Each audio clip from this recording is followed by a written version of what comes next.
What's up? I'm Jody Friedman from Elite Music Coaching. Thanks so much for watching. Don't forget to subscribe. We have weekly content that comes out every single week, and you want to be notified when that happens. Now stick around for the end. I've got a big reveal for you on how you can really land those placements. It's going to kind of blow your mind. Today we're going to talk about hip hop and beats and the way you actually can get placements without causing problems or headaches for the people you're pitching to. Hip hop and beats, hip hop was built on sampling. That's a big topic when it comes to sync because you don't want to use samples in projects, in records that you're pitching for sync. And here's why. If you go and license a royalty-free sample pack, let's say it's a vocal pack from Splice. Let's just say 100 other producers license that same vocal pack, and they lay down a beat and they put it over the beat, or they lay down a track, they put over the track, whatever kind of track it is. And now you got 100 producers using the same vocal samples. Well, there's audio fingerprinting technology that won't necessarily be able to discern between whose belongs to whose when it comes to getting placements. That vocal sample becomes diluted by getting used by everybody. It's not just vocal samples though. It's every melodic element you might come across, whether it's a melodic bass line or a guitar lick or a horn riff or whatever it is that's melodic, that's coming out of sample libraries like where you literally press the button and it plays the whole melodic loop. If you're using that and other people are using the same melodic element, then it creates problems for music supervisors like myself.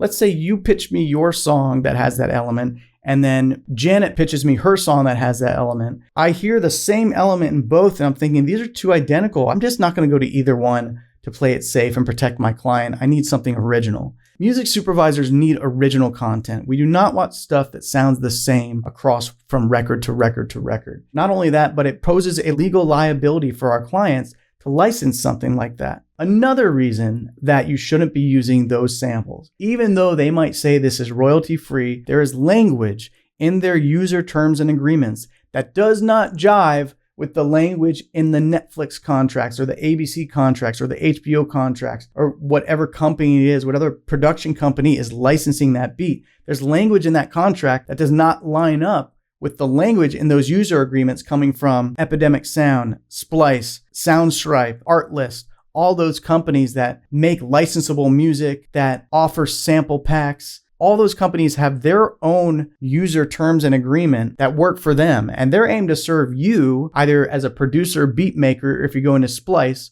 or as a content creator if you're going to Soundstripe and Artlist and those guys. How do you make beats and get them placed? Make everything from scratch. Instead of buying a sample pack of someone singing, bring in a vocalist for a day, pay them a couple $100, have them sign a work for hire agreement, and have them belt out a ton of loops that you can use, a ton of vocal bits, heys and yes and wows and ohs and little lines and tidbits like get in the game or any type of vocal hooks that you want to throw into there that they can belt out into the mic. Have them do it for the day and pay them and be done. Then you have all those loops, your own personal sample library of vocal samples that you can use in your beat. Same for making drum beats. Design your own kicks, design your own snares, design your own crashes, design all of it yourself, create your own personal sample library for yourself, and you can reuse those samples in all your records. So that's the way that you get placements, and when you pitch it and place it, you can say, this is fully original, 100% from me. I didn't use any samples whatsoever. And there you go.